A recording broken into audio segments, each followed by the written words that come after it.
progress together. But first, let's talk about Ontario's political past. In 2018, Ontario saw one of its most notable elections in recent history.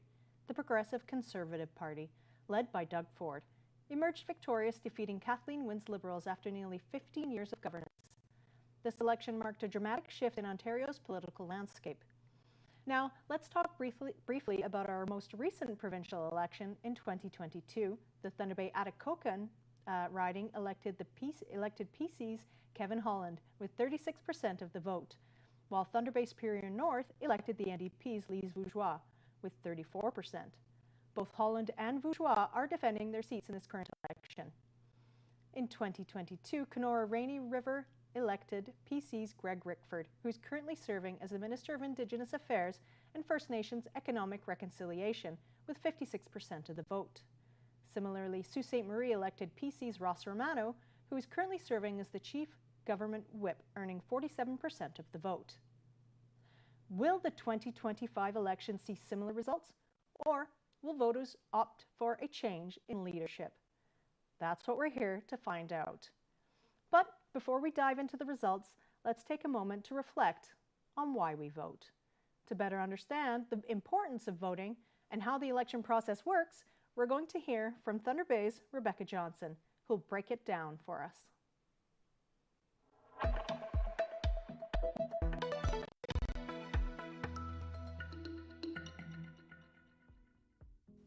Voting is one of the most important rights we have, but sometimes it can be tough to understand exactly how it works.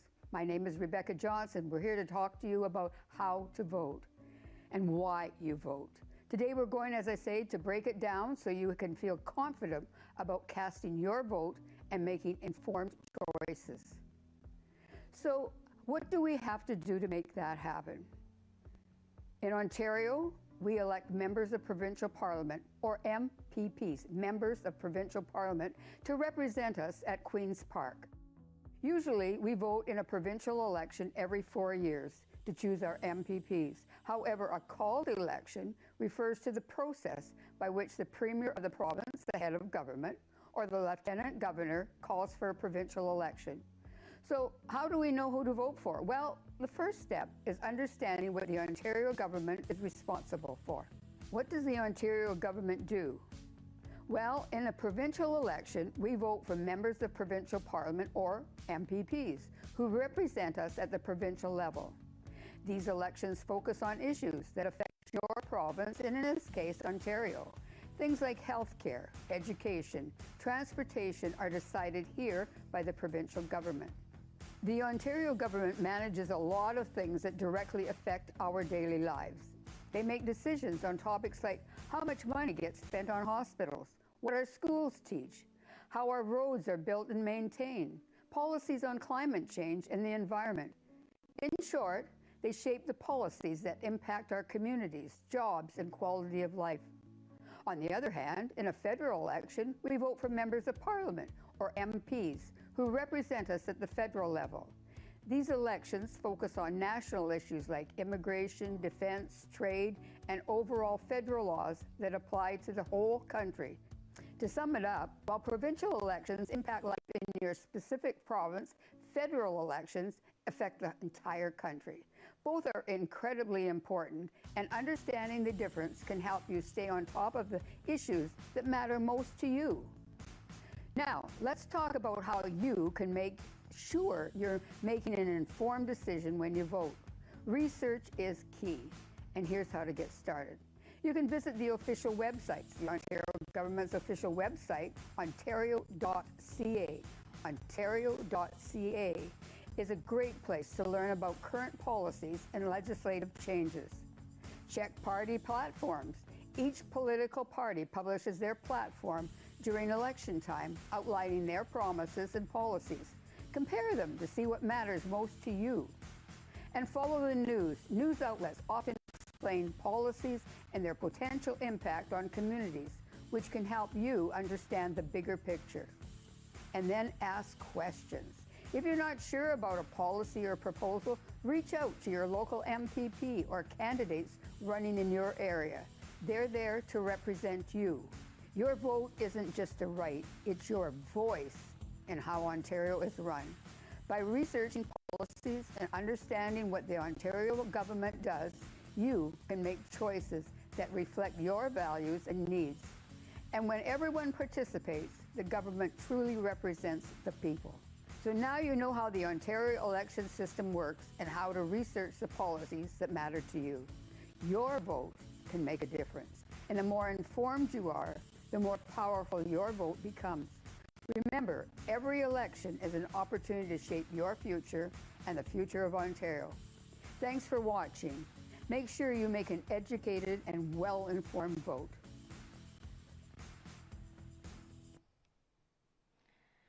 Thank you, Rebecca. Always lovely to hear from you. Now that we have a better understanding of the election process, let's get to some of those results.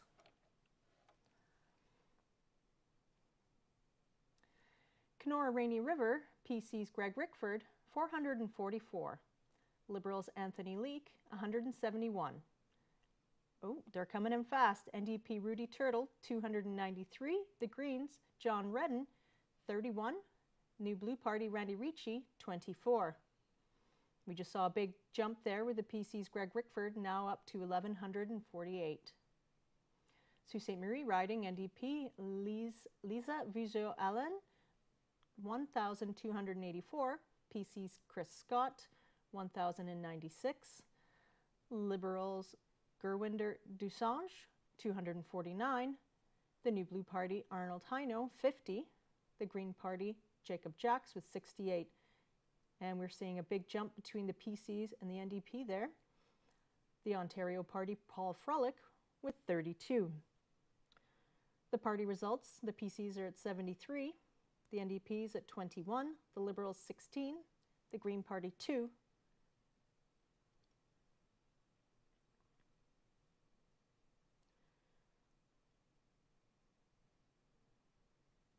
And we'll see some more results coming in here soon for Thunder Bay Atikokan, PC's Kevin Holland, 2,207. NDP's Judith Monteith Farrell, 1,265. Liberals Stephen Marguerite, close race, 1,247 with the NDP's. The New Blue Party Martin Templeman, 64. The Green Party Eric Arner, 60.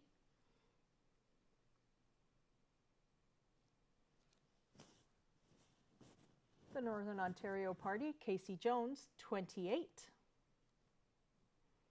And that was the Thunder Bay Atikokan riding. We'll be seeing more numbers coming in here shortly. Looks like the PCs have the party 76, the NDP's 20, the Liberal Party 16, the Green Party 2, and the Independent with 1.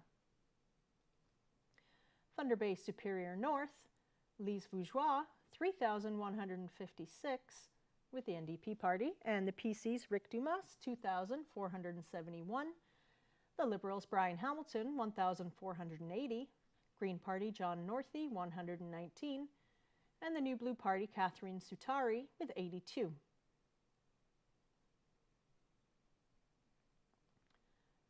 The Northern Ontario Party Daniel Campbell with 78, and the Independent Steve Hansen with 11. So numbers are coming in here nice and quickly here for us in Northern Ontario, so it's really great to see. The party results, the PCs are at 77, the NDP's 21, the Liberals 15, the Greens 2, and Independent 1. Thunder Bay Superior, Kenora Rainy River, PC's Greg Rickford, 2,463. The Liberals Anthony Leake, 859. The NDP's Rudy Turtle, 730. The Green Party John Redden, 77. The New Blue Party Randy Ricci, 76.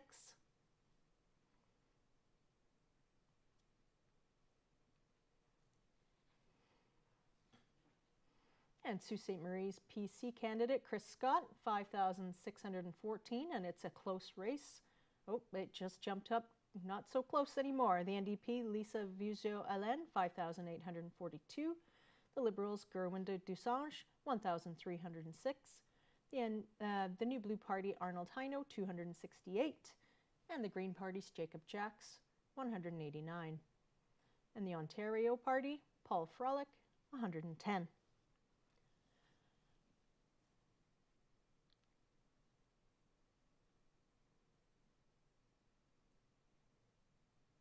So these numbers are coming in quite quickly here, which is really lovely to see. And we're going to come up here with our next riding very shortly.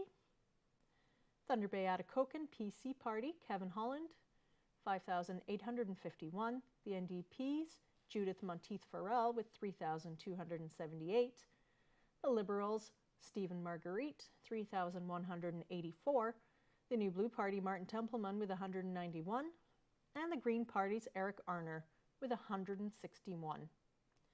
We'll check out the party results now. That's the PC Party, 77. First, let's get to the Northern Ontario Party, Casey Jones with 81. The party results, the PCs are with 77, the NDP's 22, Liberals 15, and the Greens 2, and an Independent 1.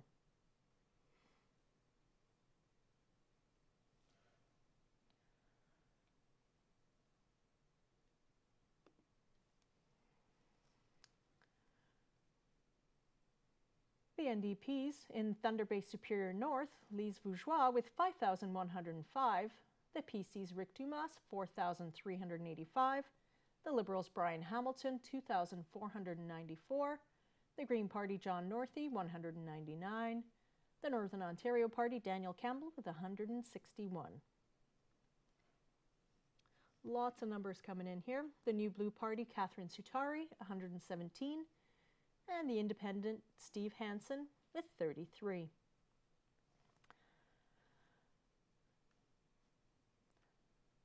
Now, a buzzword that's long been in the news is voter turnout, the participation rate of a given election. In 2018, voter turnout in Ontario was 58.3%, a slight increase compared to 2014 provincial election. But don't get too excited because the province recorded the lowest voter turnout in history during the 2022 election, with just about 43% of eligible voters casting a ballot.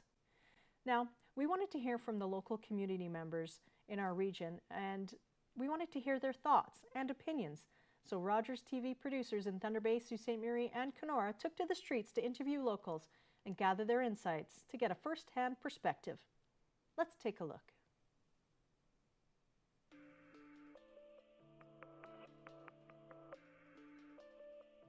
Personally, I don't think there's a real need right now for a provincial election. I think Doug Ford's hoping to run on the momentum of Paul Revere before that the federal election happens, and honestly, it just seems like a waste of money right now.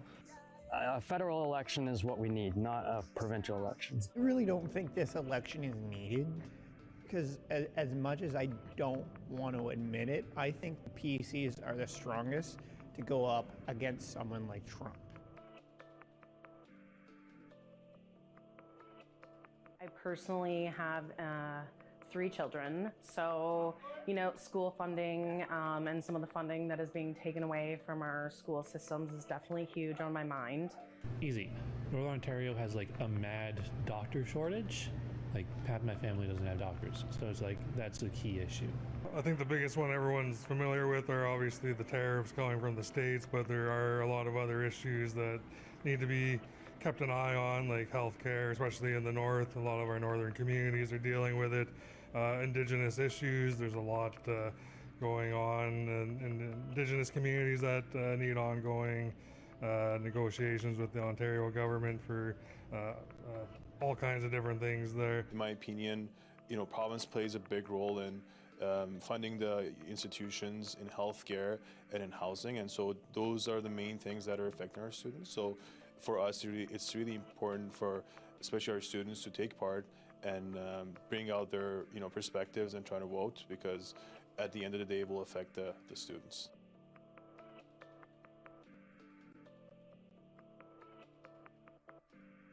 Because of the fact that if you want change and you don't go and vote, then how's that change actually going to happen? And also we're also taught nowadays, I feel, especially as somebody in teachers college, to go out and vote, make sure your voice is heard. It's filling out that obligation. Okay, there's the people fighting for my choices in the capital, in the provincial capital. So I should at least do my part to figure out the right person for that job. I have no desire to even participate. I'm sorry they're feeding me what they're feeding me sometimes.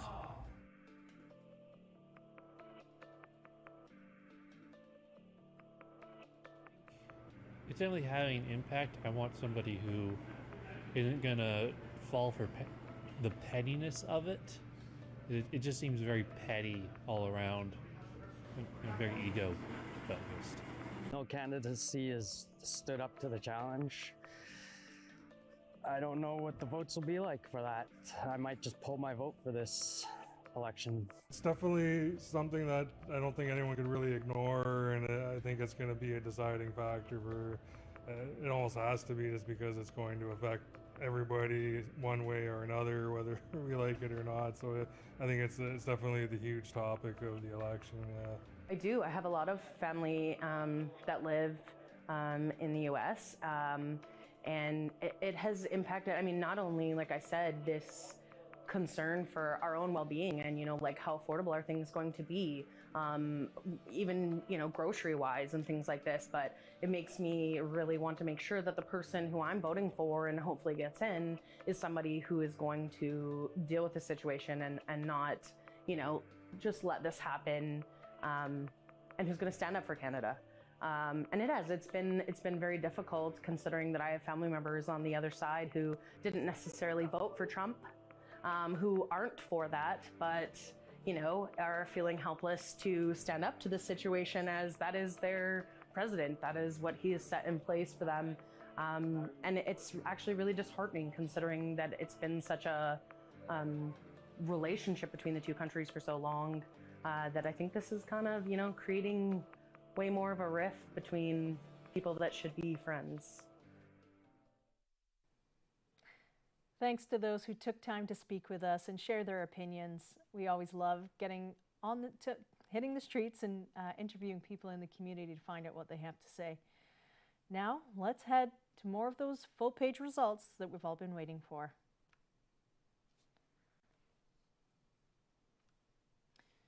Kenora Rainy River Riding, PC's Greg Rickford, 3,036.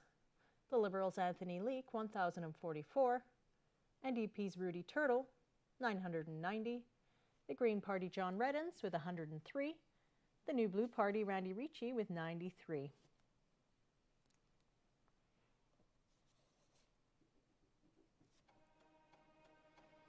Sault Ste. Marie Riding, PC's Chris Scott with 9,292. The NDP's Lisa Vuzio-Allen with 8,843. Liberals Gerwinda Dusange, 1,992. The New Blue Party Arnold Heino, 392. And the Green Party Jacob Jacques with 285. The Ontario Party's Paul Frolick with 170.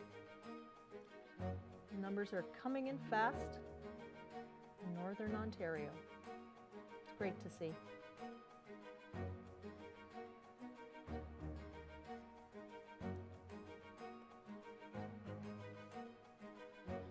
And now we will head to the Thunder Bay Atikokan Riding. PC's Kevin Holland. Oh, looks like we have a winner here, 8,589 votes. The NDP Judith Monteith Farrell, 4,744. And the Liberals Stephen Marguerite, 4,693. And the New Blue Party Martin Templeman, 274. And the Green Party Eric Arner, 254. The Northern Ontario Party Casey Jones with 107.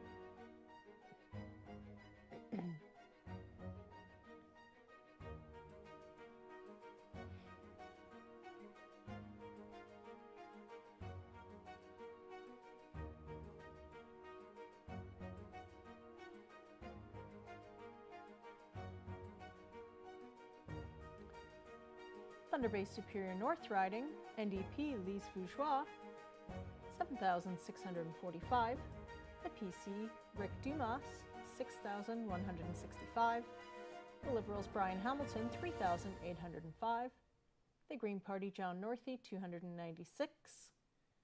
The Northern Ontario Party Daniel Campbell, 234. The New Blue Party's Catherine Sutari, 175. Independent Steve Hansen with 50.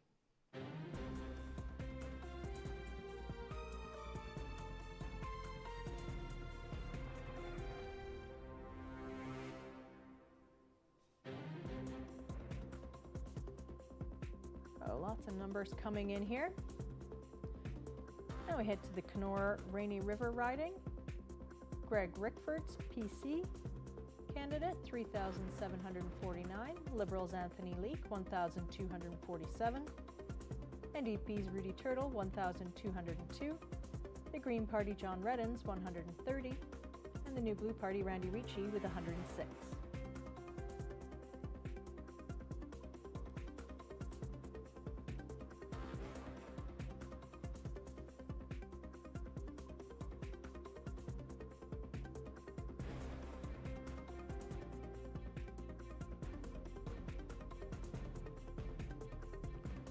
Party results: PC 76, NDP 24, the Liberals 14, the Green Party 2, and Independent 1.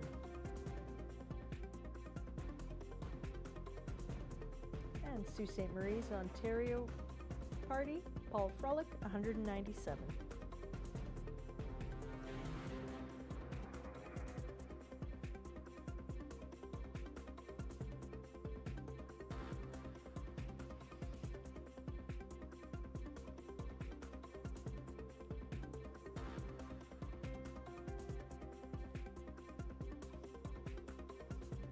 Thunder Bay Atikokan, Northern Ontario Party, Casey Jones, 109.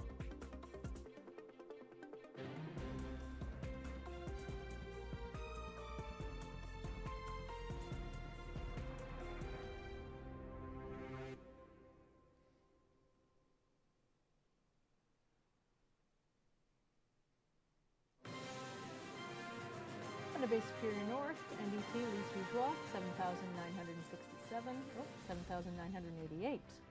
PC's Rick Dumas, 6,615. Liberals Brian Hamilton, 4,041. Green John Northey, 311. And the Northern Ontario Party Daniel Campbell with 242. The New Blue Party Catherine Sutari, 190. And Independent Steve Hansen, 52.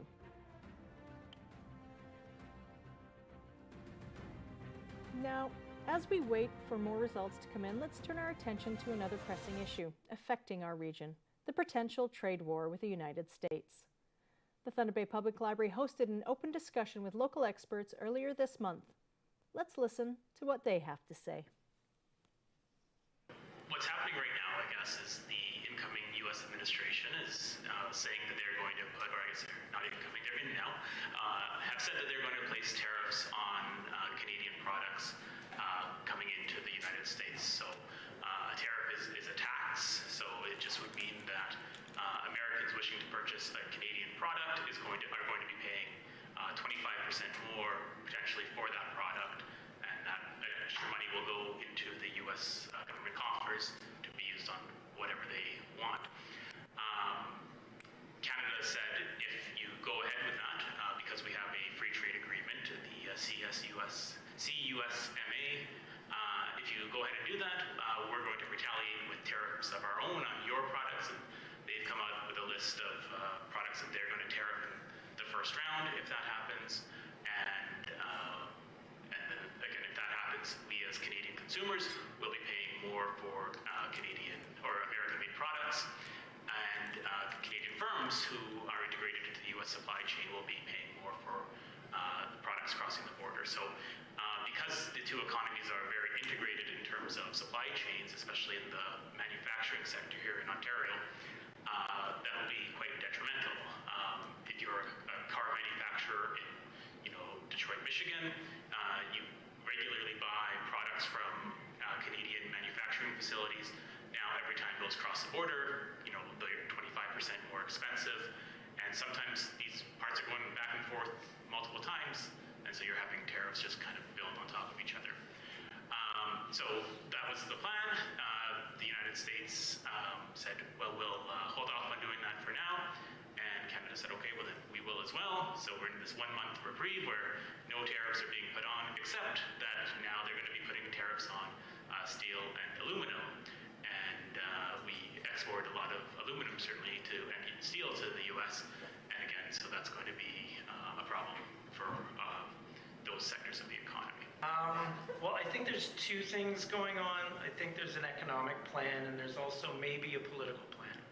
The economic plan is pretty simple. It's to put pressure on Canada and to create an environment in which manufacturing and production moves back to the United States. So just today, I watched one of Trump's many sit-down pressers, and he was saying that, inviting companies that don't want to pay the tariff in Canada to just hop on over the border and set up shop in the US where they won't have to pay that tariff anymore.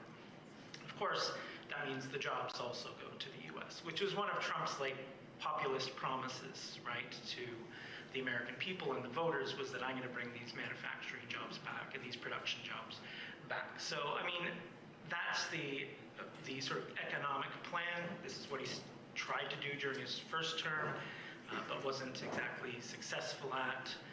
But he's going full bore now that he has Congress and the Senate and the judiciary somehow. The political plan may be scary. It might be. And I don't think it means tanks rolling into Thunder Bay from Minnesota or anything like that. But it's probable that the U.S. is pursuing some kind of economic union with Canada where they can have control over the resources that Canada has. Not have to muck around with tariffs or trade agreements or anything like that, to eliminate all of those and just have free access to Canadian raw materials mostly. And that could mean any number of sorts of economic hardships for Canada. It could even mean an adoption of the US dollar. You know, I don't know. We don't know quite what the plan could be, but I don't think we're going to be the 51st state, but we're certainly in their sights for becoming an economic satellite, more so than we have been for the past 60 or 70 years. The place where we have the most information is around what we actually export. And so we have about 90 exporters in our Thunder Bay business community that are exporters to the US. The largest industries are forestry. So we have pulp and paper, we have lumber. That's a pretty large percent of what we export to the US. And for those products, a large percentage of what they make goes to the US. So they're very much dependent on the US market. And because those are such large industries, they also employ a lot of people. So between the two, the pulp and paper and the lumber in Thunder Bay, that's about 1,100 direct jobs. And then if you figure the sort of the economic spin-off of indirect jobs, it's probably another 2,000 or 3,000 jobs that are specifically tied to the forest industry and would be very much impacted by tariffs that would impact the forest sector. We do have other things that we export, but again, in smaller amounts. So things like machinery, sometimes that's related to mining or forestry. So again, there could be a connection based on some challenges in those sectors. But also, you know, food. Think about Heartbeat hot sauce. Think about Prime Gelato. You know, some of those things that we make here are being sent across the border. And also, we actually do some medical supplies that are going to firms in Texas.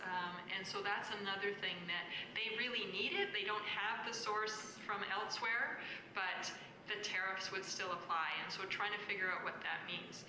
And then the second piece where it's a little harder to understand what could happen and how it would impact us locally is around the retaliatory tariff piece. Because if the tariffs are put on by the U.S. administration, and then Canada says anything coming in from the U.S. will now have tariffs, trying to figure out exactly what are those products where we maybe don't have other options except for the US, or where it would be harder to build those new suppliers. And so that's where things get a little bit trickier for example, retailers to try to figure out what products do I still bring in or not bring in, and they're looking for other suppliers, that kind of stuff. That's where things get it gets a little bit harder to kind of really put your finger on it, because it's a bit of a moving target based on what those retaliatory tariffs might look like and how they may evolve. In our economic advisory practice, we work with all levels of government to understand how the economy is shifting and to support different government, public sector organizations in responding. So what's happening, what we are seeing broadly happening across the country right now is at all levels there are roundtables being struck, a gathering of leaders around different tables to understand how to react to this situation. Economic development organizations are gathering contact information, testing business sentiment through surveying and through doing customized economic impact analyses with different scenarios to try and understand what the specific impacts will look like for regions, for provinces, in order to prepare for what could potentially happen. So it's somewhat similar to what Charlotte's talking about from a local business perspective, trying to understand the dynamic scenarios that are in front of us to prepare information to be able to respond as well as we can.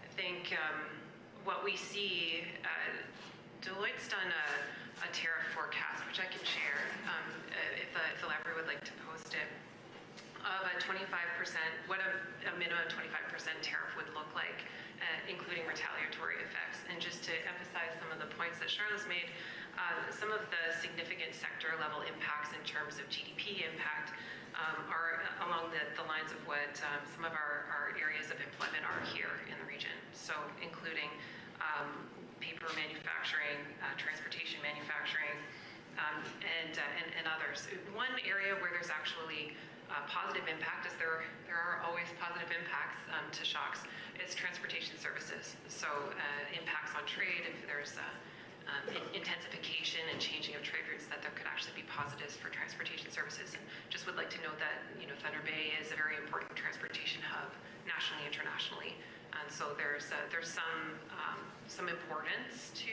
us and our community from that perspective. So in terms of understanding these impacts, it is the process of looking at what the macroeconomic impacts might be and then bringing them down to the reality of what each community might experience, and a process of preparing. And I think that's what's fully happening at every level of government right now, as we all grapple with a situation where there's significant uncertainties and likely to continue to be significant uncertainties moving forward. A heartfelt thank you to all the expert panelists who shared their invaluable insights with our community. If you'd like to take a deeper dive into that discussion, the full recording can be found on our YouTube channel at Rogers TV Community Shorts, and you can see it all there. Now, let's get back to what we're here for, to see those full-page election results as they're coming in, as we continue to follow the news in Thunder Bay, Sault Ste. Marie, and Kenora.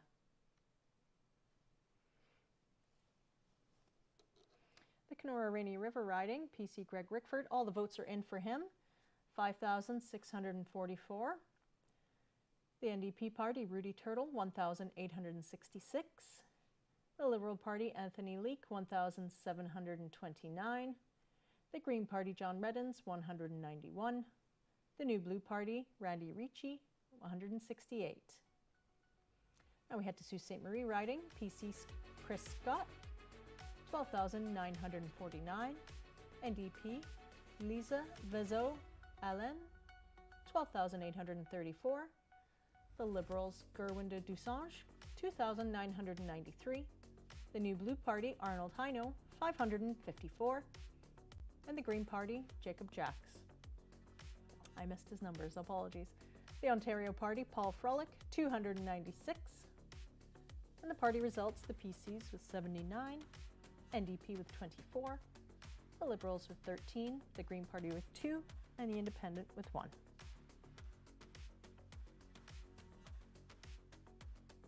And we're coming back with Thunder Bay Atikokan results. PC's Kevin Holland, all his votes are in, 10,041. The NDP party, Judith Monteith Farrell, 5,606. The Liberals, Stephen Marguerite, 5,501. The New Blue Party, Martin Templeman, 331. The Green Party's Eric Arner, 308. And the Northern Ontario Party, Casey Jones, 126. So lots of numbers coming in. Hopefully you're all enjoying our broadcast so far.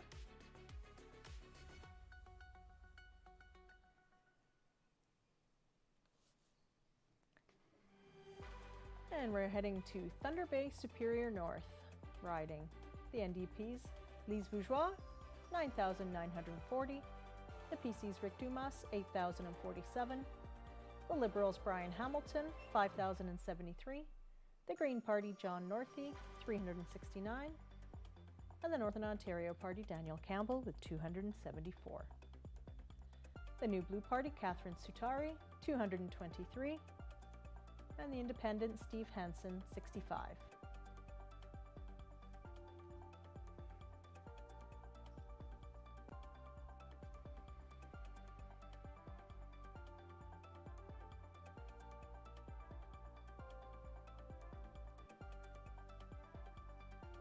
I will leave you with these numbers here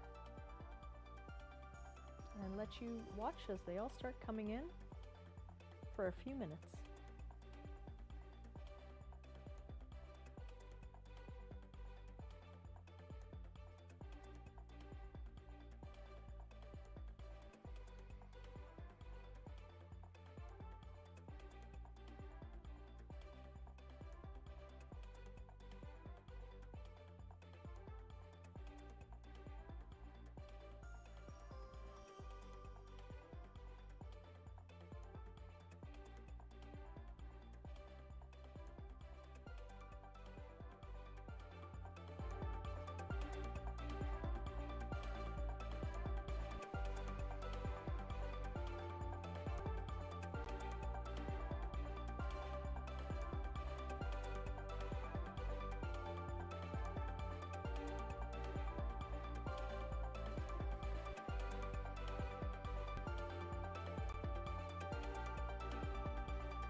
Now we are going to come back to another video here. We wanted to share with you a video that was produced, or that was An interview with Charlotte Robinson, who's the president of the Thunder Bay Chamber of Commerce. She shares with us her thoughts and concerns of local business owners as they prepare for this election and the potential changes it could bring for our region.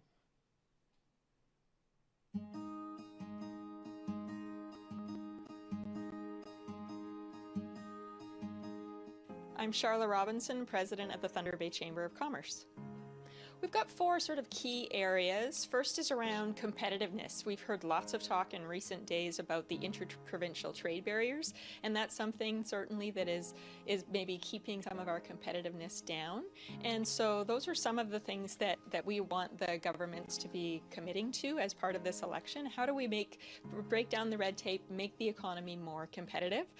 Also a lot about people, labor shortages, so things like immigration programs to help to support bringing newcomers to our region to fill those unfilled skilled jobs, and providing the training programs to allow folks to get the skills that they need to fill the jobs that we have. So, having the qualified people is so important to our economy. And then just the health of the community. So many social challenges facing our community, and so that's also a priority in this election.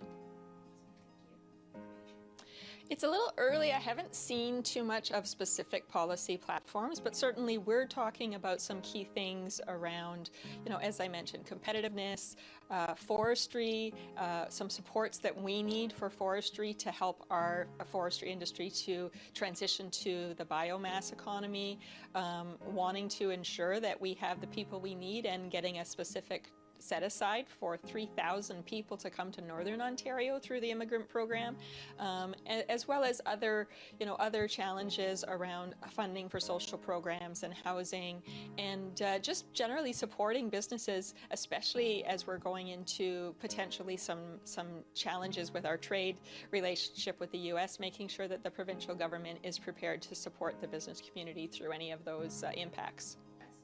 Certainly the labor shortage is different here. We know that Northern Ontario, Thunder Bay, for example, our unemployment rate is much lower than in the Toronto area, like 2 points lower. So it really reinforces the message that we need to have the provincial support to bring more people here to help to fill those jobs that are going unfilled. And so I think it helps us to strengthen our message to say that we really want the provincial immigration programs to focus on Northern Ontario, because we can see that we're not seeing that higher unemployment as they're seeing in other places. We've got very low unemployment rates right now.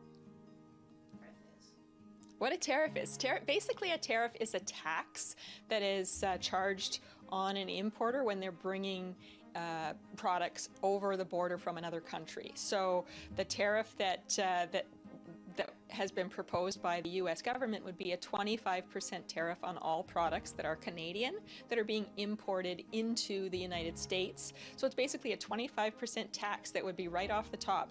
As those products from Canada go into the U.S., it would be an added 25% that would be charged for someone to bring in that Canadian product. Certainly, that's an added cost, which could also say, well, maybe I don't really need this product. Maybe I'm not going to bring in this product. So we're concerned about the impacts from increasing costs to the importers and potentially reducing the demand and the orders for those products that are Canadian that are going across the border. Yeah, we're very concerned specifically because the Thunder Bay area is very much has a robust forestry sector that is kind of a foundation of our economy.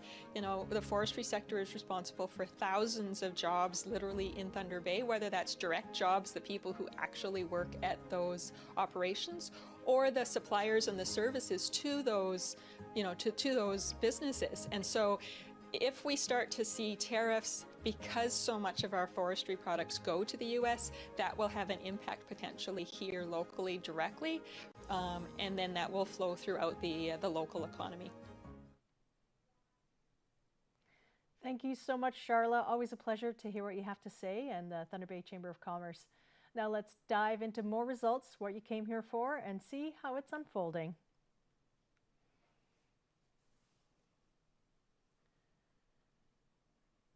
PC's Greg Rickford in the Kenora Rainy River riding, 6,834. The NDP's Rudy Turtle, 2,308.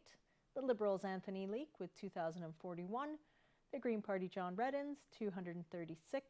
and the New Blue Party Randy Ricci, 209. The Sault Ste. Marie riding, PCs Chris Scott, 13,007. NDPs Lisa Vezo-Allen, 12,883. Liberals Gurwinder Dusange, 3,008. New Blue Party Arnold Haino, 557. And the Green Party Jacob Jacks with 416. The Ontario Party's Paul Frolick with 299. It's a tight race in Sault Ste. Marie. Those numbers are quite close.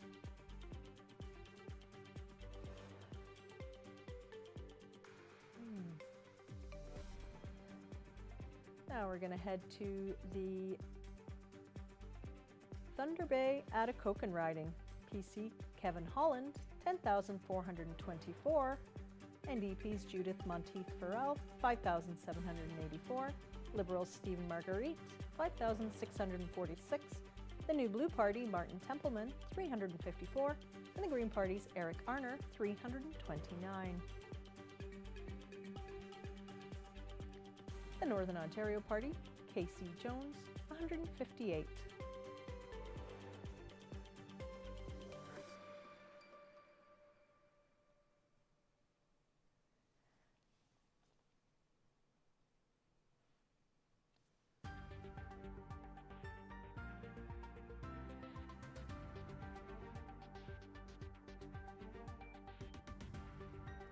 Thunder Bay Superior North, NDP, Lise Vougeois, 10,366. PCs, Rick Dumas, 8,461. Liberals, Brian Hamilton, 5,349. Green Party, John Northey, 396. Northern Ontario Party, Daniel Campbell, 290. The New Blue Party, Catherine Sutari, 232. And Independent, Steve Hansen, 70. Now we'll leave you with these full-page graphics for a few minutes to see the numbers as they come in.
Next, we're going to take a short break to watch a video. We have a special interview that we'd like to share with you tonight. Our placement student, Ben Mays, started with us just a week before the elections were announced. And he's had a crash course in all things politics and has had the chance to record events like debates and different interviews with candidates. Let's hear from Ben about what he's learned during his whirlwind experience. Hi, I'm Ben Mays. I'm doing my student placement here currently at Rogers TV. So what I've learned so far with Rogers is a lot, actually a lot more than I knew before. Learned more about Canada's problems, which is definitely something to know about, something I didn't know about. Education, healthcare, all certain problems like relating to that. I think a challenge is knowledge, actually. There is some courses in high school that you could learn about this through politics there, but other than that, really, I don't think teens or kids tend to really go much further with that. And then definitely with the media online presence, everyone's on their phone nowadays and all of that, but it still doesn't tend to get the coverage that I think kids need to know about politics and voting. Recently, I've been on YouTube a little bit and there's ads for that for sure. And I see a lot of them, but a lot of them are just kind of flaming the other parties, which I feel like they should be more informational instead of just trying to poke at each other. So not really anything I've learned from that. I've always just voted for what my parents have voted for just because of, well, again, my knowledge. Not as soon as you turn 18, having this essentially responsibility to vote, to make your vote count, to make your voice heard in that moment. So I've always just went with my parents, and now this student placement has actually got me thinking about other parties. So yeah, it's opened me up a lot more. I would say do some research, even if you have no motivation to. Spare yourself maybe 10 minutes, 20 minutes to look up Ontario elections 2025, something like that, to get some coverage, or even tune into Rogers TV to check out what we got for you there. And then honestly, it's good to have other opinions from other people, like your parents, your friends, your family. Just, it's good to hear what other people think, so yeah. Thanks so much, Ben. It's been such a pleasure to have him here with us at Rogers TV, learning from our producer here, Daniela, and just having him around has been really fantastic. And it's really crucial to have the younger generation engaged in our election process because they are the future after all. Now let's move on to more of the results that you came here for. Kenora Rainy River, Greg Rickford, 8,453. NDP's Rudy Turtle, 2,750. Liberals Anthony Leake, 2,546. Green Party John Reddins, 284. The New Blue Party, Randy Ricci, 260.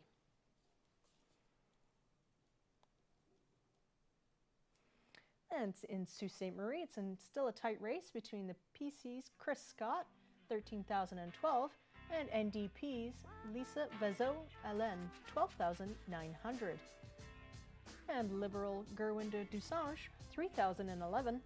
The New Blue Party, Arnold Heino, 558. And the Green Party's Jacob Jacks, 418. And the Ontario Party's Paul Frolick, 299.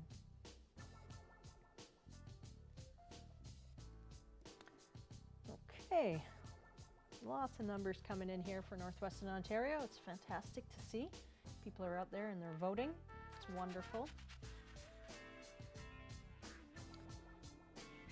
Now let's head to Thunder Bay Atikokan with Kevin Holland, 12,356 in the PC party. And the NDP party, Judith Monteith Farrell, 7,019. The Liberals, Stephen Marguerite, 6,861. The New Blue Party, Martin Templeman, 401. The Green Party's Eric Arner, 382. And the Northern Ontario Party's Casey Jones with 166.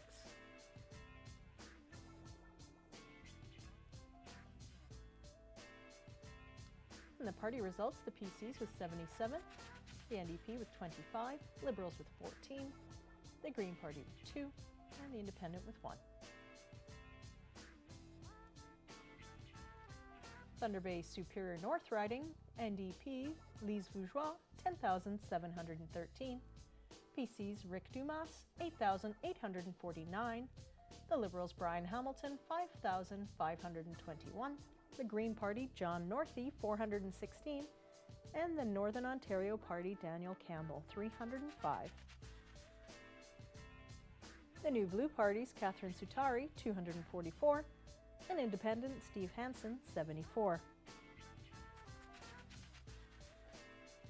And we'll leave you here with these results on screen here for you to enjoy.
Lots of results have come in so far, and we just want to take a moment to congratulate all of the candidates that participated in this election. And we want to wish best of luck to the elected incumbents as they prepare for the challenges and the work ahead. This was your local election results show for Thunder Bay, Sault Ste. Marie, and Kenora. I'm Sarah Love for Rogers TV. Thanks for watching.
Bye.